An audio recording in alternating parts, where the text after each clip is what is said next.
The grand hall of the Zenthari hive throne pulsed with low violet light, the air thick with the scent of ozone and something sharp like burnt metal.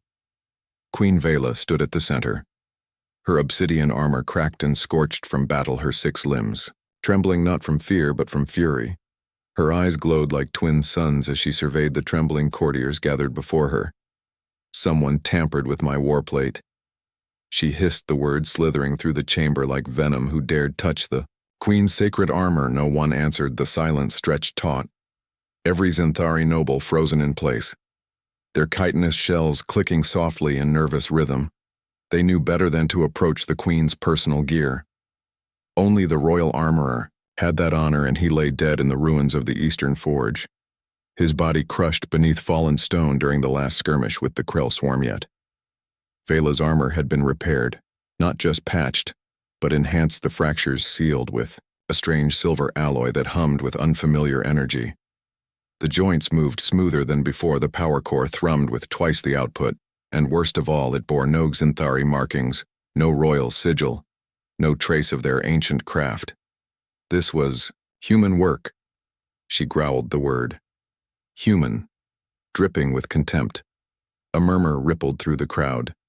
Humans were barely more than pests to the Zenthari, soft, fragile creatures with no claws, no carapace, no natural weapons. They bred like vermin and built clumsy machines that sputtered and died in the void. Yet somehow one of them had breached the inner sanctum of the hive and touched the Queen's armor guards. "Bring me the human prisoner," Vela commanded. Moments later, 2 hulking enforcers dragged a small figure into the chamber. The human woman stumbled but did not fall. Her coveralls were stained with grease and soot, her dark hair tied back in a messy bun. She blinked against the harsh light, her eyes wide but steady. Liza Morgan stood barely 5 feet tall next to the towering Zenthari, yet she held her ground. She had been working in the lower maintenance tunnels when the guard seized her.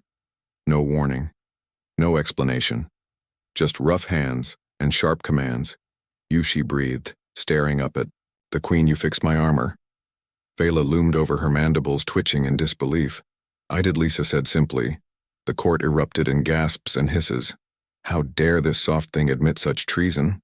Why? Vela demanded, her voice low and dangerous. "Because it was broken," Lisa replied. "Because if you went into battle like that, you would have died. And if you died, the hive would collapse. And if the hive collapses, the Krell swarm takes this sector, and then they come for Earth." Silence fell again, heavier. "This time you care for your world?" Vela said slowly. "I care for all of them." Lisa said, "I care that your people have homes and children and songs just like we do. I saw your nursery on level 7 when I was rerouting coolant lines. You keep your young in soft nests with glowing crystals to calm them. That's not so different from us." Vela studied the human, the way one might study a puzzle box too small to contain its contents. This creature had no weapon, no armor, no status yet. She spoke of nests and songs as if she understood the heart of the hive. "You are just a maintenance worker," Vela said. "Just a mechanic," Lisa corrected. "But mechanics keep things running. Queens don't win wars alone. They need ships that fly, armor that holds, and pilots who trust their gear. I didn't fix your armor to betray you. I fixed it because it needed fixing." The Queen stepped closer, her shadow swallowing the small human hole. "Do you know what we do to intruders who enter the royal wing?" Lisa swallowed, but did not look away. "Yes," she said. "You execute them slowly." "Then why did you risk it?" "Because someone had to."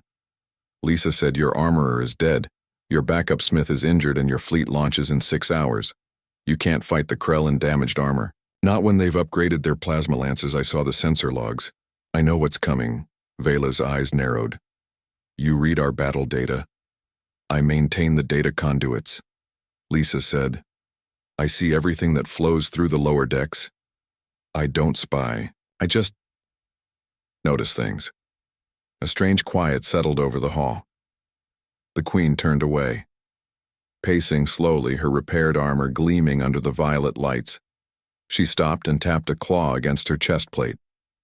The new alloy rang with a clear, pure tone, unlike the dull thud of Zenthari steel. "This metal." "What is it?" "Titanium alloy." Lisa said, mixed with a bit of nickel and something I borrowed from your own power cells. It stabilizes the resonance frequency, makes the plating less brittle. You understand? Artesh enough to keep it from killing you, Lisa said honestly. Vela faced her again. The fury in her eyes had cooled, replaced by something sharper, curiosity. Respect? Perhaps even gratitude, though she would never name it. Such you will come with me, the Queen declared. The court gasped again. To the War Council, Lisa asked. To the armory, Vela said. You will show my smiths how you did this, and then you will ride with me into battle. Lisa paled but nodded.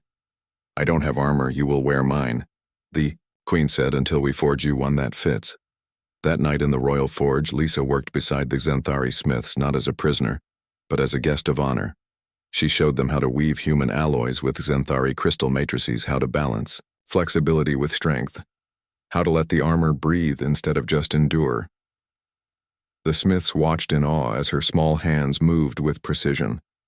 They had spent lifetimes mastering their craft, yet this human, with her simple tools and stranger logic, made their creations better. When dawn came, the fleet assembled in orbit above the hive world. Queen Vela stood on the command deck. Her armor whole and humming, Lisa stood beside her in a suit of silver-gray plating tailored to her human frame. It was lighter than Xanthari standard, but reinforced at the joints with flexible mesh that allowed full range of motion. You sure about this? Lisa asked over the comms. No, Vela admitted. But I trust your hands more than I trust my doubts. The Krell swarm arrived like a storm of teeth and fire. Their ships, dark, jagged things that tore through space with mindless hunger. The battle began in silence, then erupted in light and sound. Lisa stayed close to the Queen, coordinating shield harmonics and power distribution from a console built into her armor. She called out adjustments as the Krell pressed their assault. Left flank collapsing, reroute auxiliary power to dorsal shields. Now Vela obeyed without question, her instincts honed by centuries of war now guided by a human voice, calm and clear.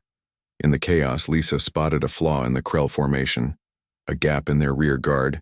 She relayed the coordinates, and the Xanthari strike wings dove through it like arrows through a crack in stone. The swarm faltered, then broke. Victory came not with a roar but with a sigh.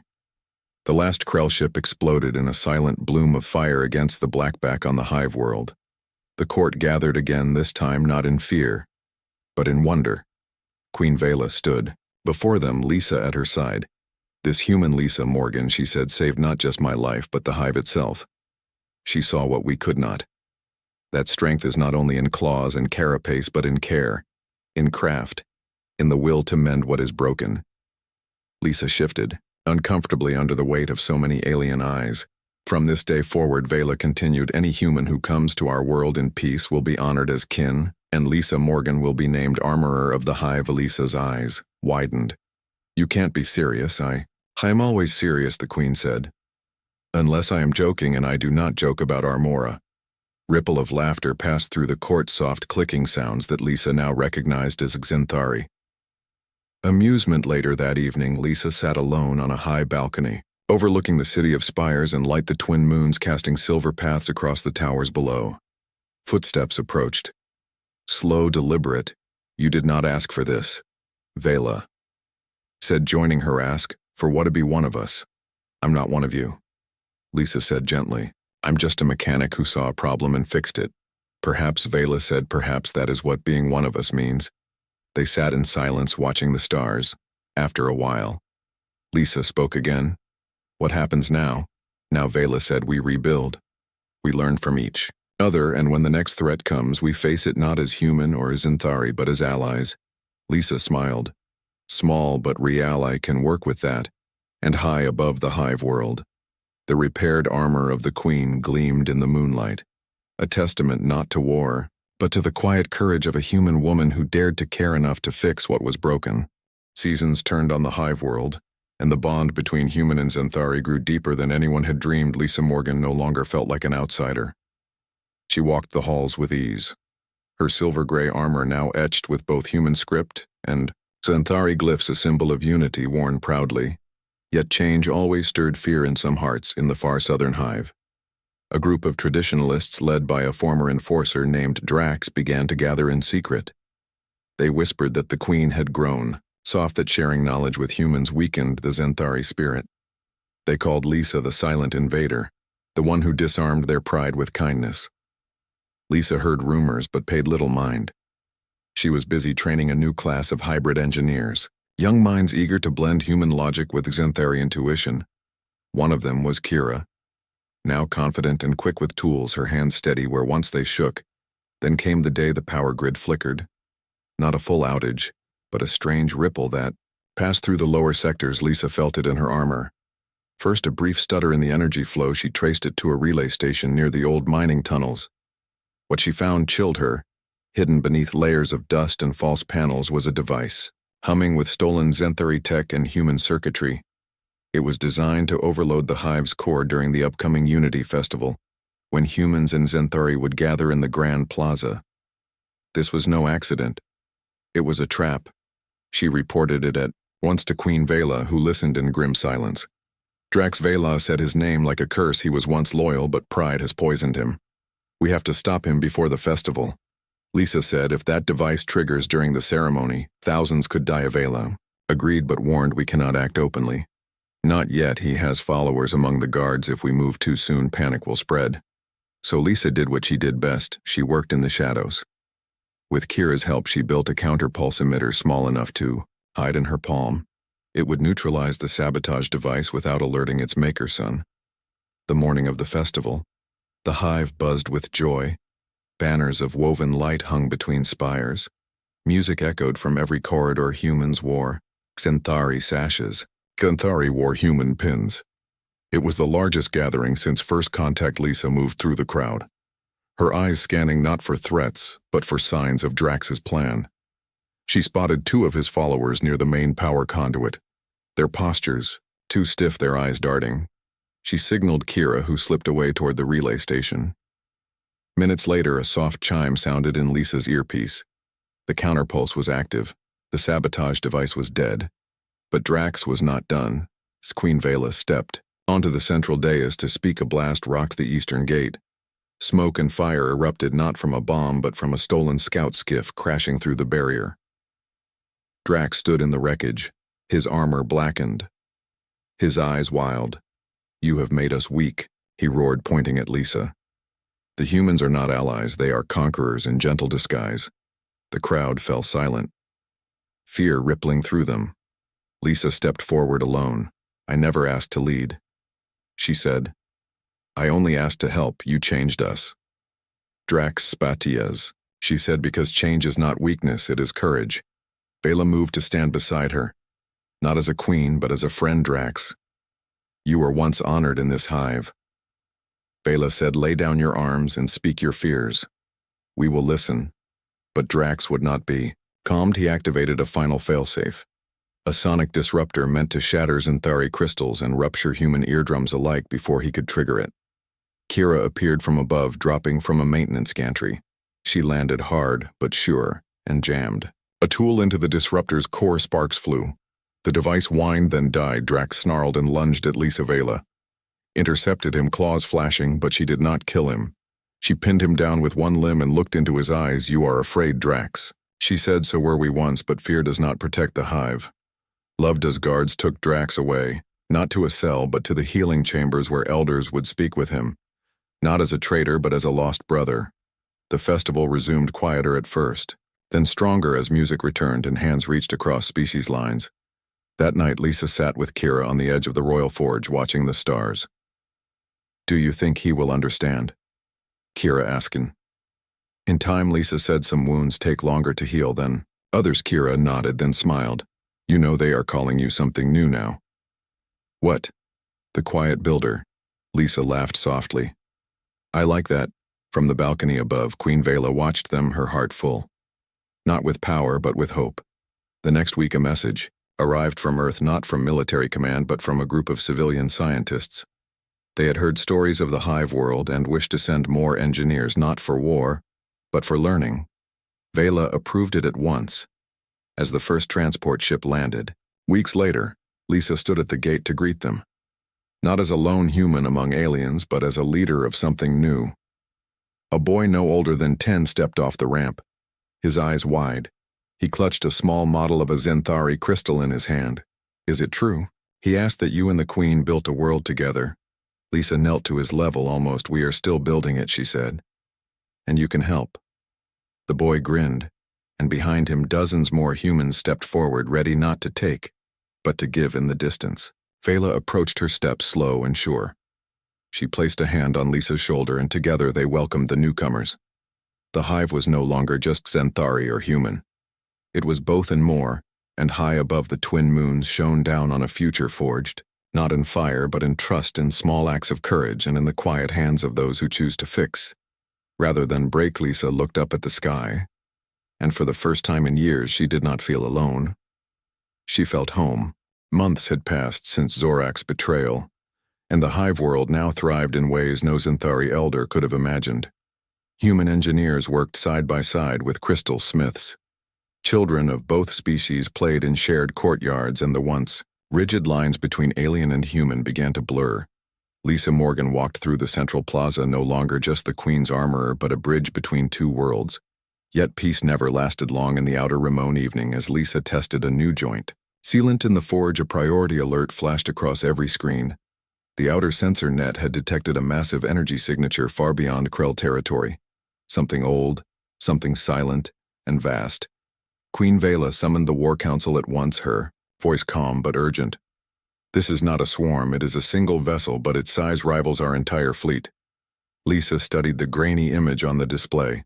A ship shaped like a crescent moon, its surface smooth and black, absorbing light rather than reflecting. And no weapons visible, no comms, no identification.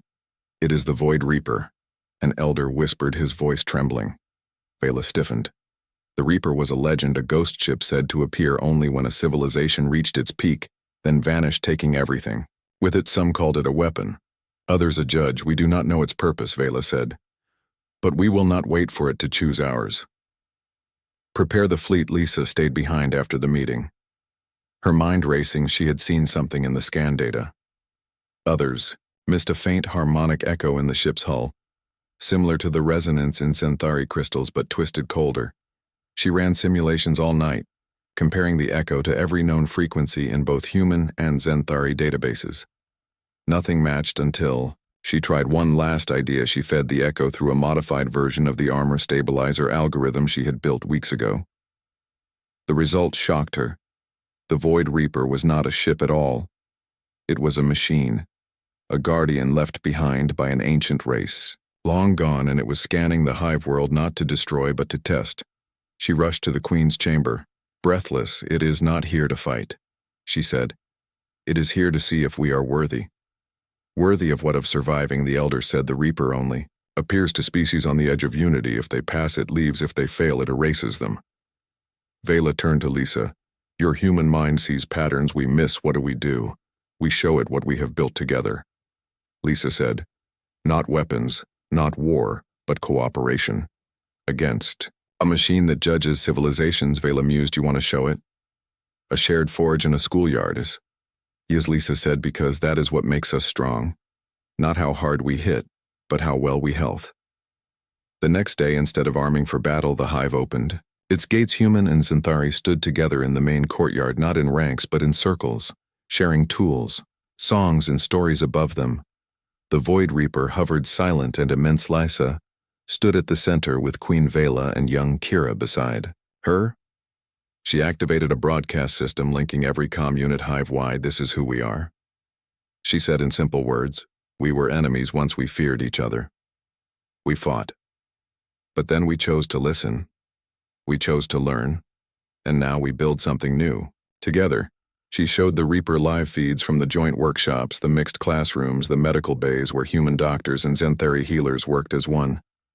For hours nothing happened, then a single beam of soft white light descended from the Reaper, not a weapon but a scanner. It swept over the crowd, pausing longest on Lisa and Vela standing side by side, their hands almost touching. Then the light vanished. The Reaper turned slowly, its crescent shape glinting once in the starlight, and without sound it accelerated into the void, gone as quickly as it came.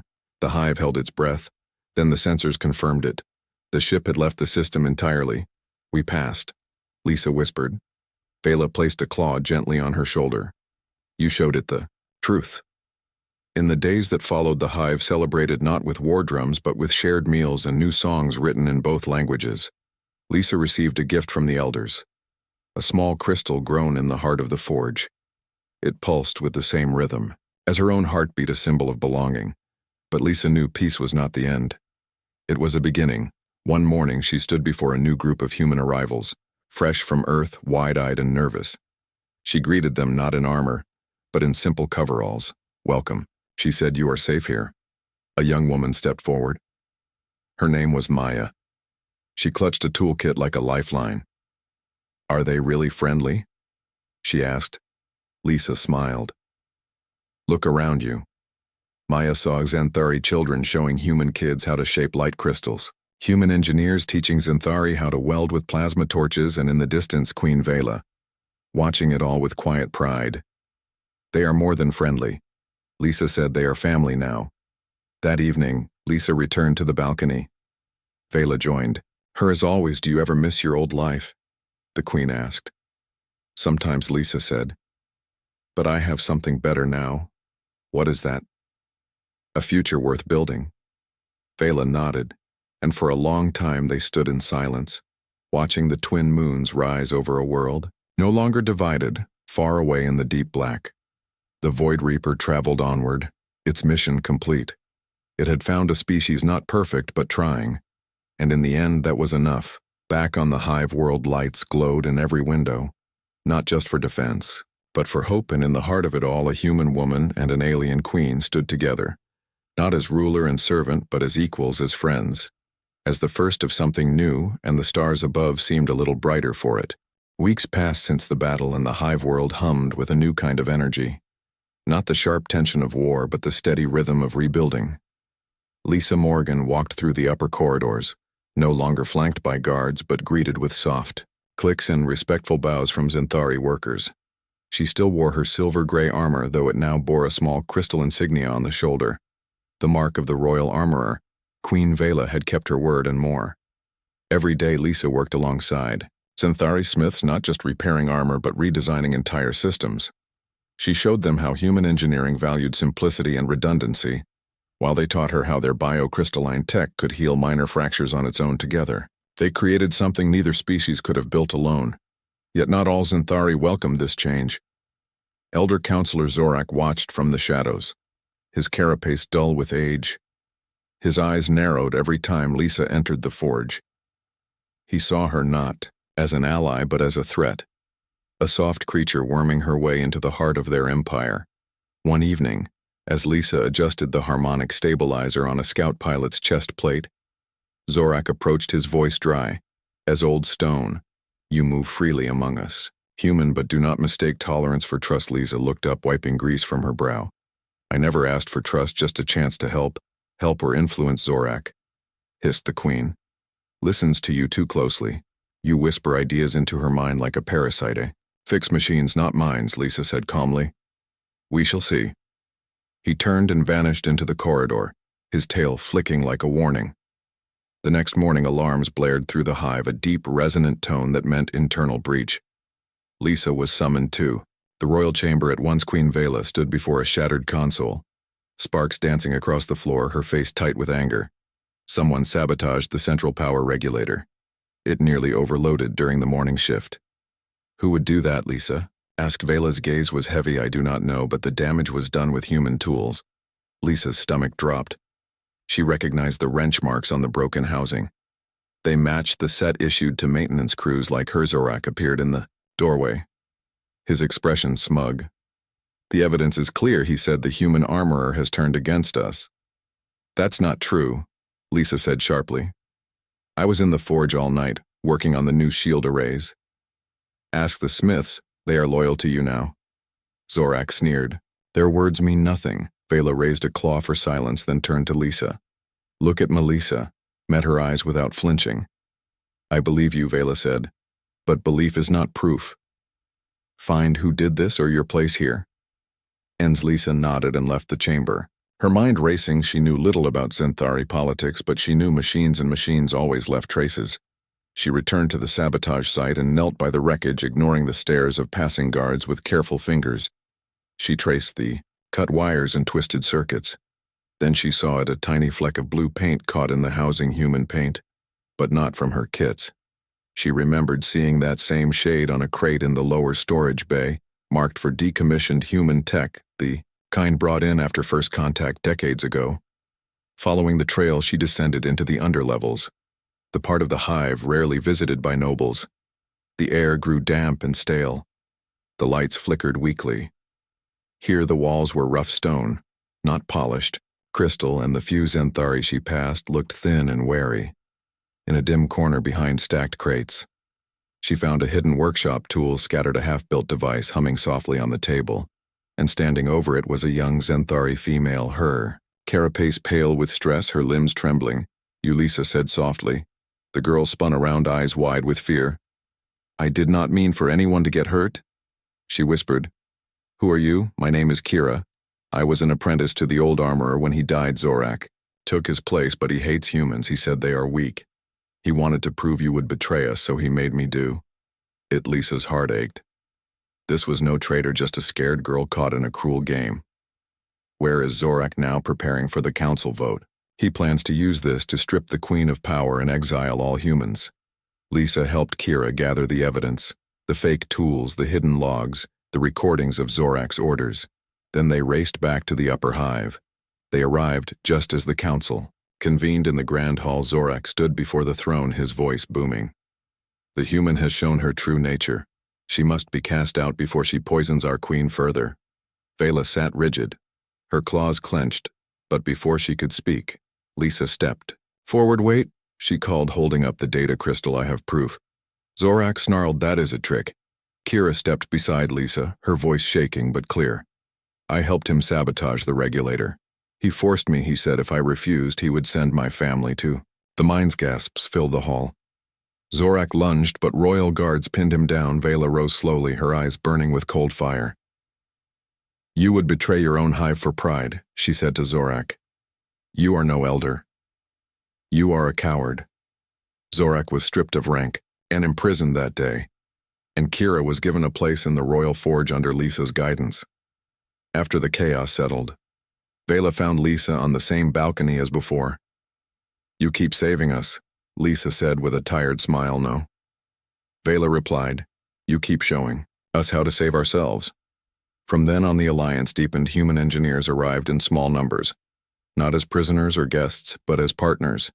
They built joint stations, shared data, and even began teaching each other languages. Lisa still missed Earth, the smell of rain, the sound of birds, but she had found a new home here among beings once thought monstrous now. Friends. One night, as she adjusted the settings on her armor, Vela asked a question that surprised them both. Would you stay if I asked? Lisa looked at the stars, then at the queen beside her. I already have, she said, and far below the hive pulsed with light and life, not just Zenthari or human, but something new, something stronger, born from trust, and the simple act of fixing what was broken. Years had passed since the first human stepped onto the hive world, and now the city of spires gleamed with a new kind of light. Not just Zenthari crystal or human steel, but a blend of both. Towers rose with smooth alloy frames wrapped in living crystal vines that pulsed gently with energy. Children ran through the streets speaking a mix of English and Zenthari clicks, their laughter, the same in any tongue. Lisa Morgan was older now, her hair streaked with silver, but her hands still steady. As she worked in the central forge, she no longer wore armor every day, but when she did, it bore the marks of 100 repairs and 1,000 choices. The quiet builder, they called her, and she wore the name like a second skin queen. Vela ruled not with claws but with wisdom. Her once rigid court now included human advisors and young Zenthari, who had never known a time without human friends. But peace had its own challenges. One morning, a distress signal crackled through the comms, not from a warship but from a deep-range science vessel.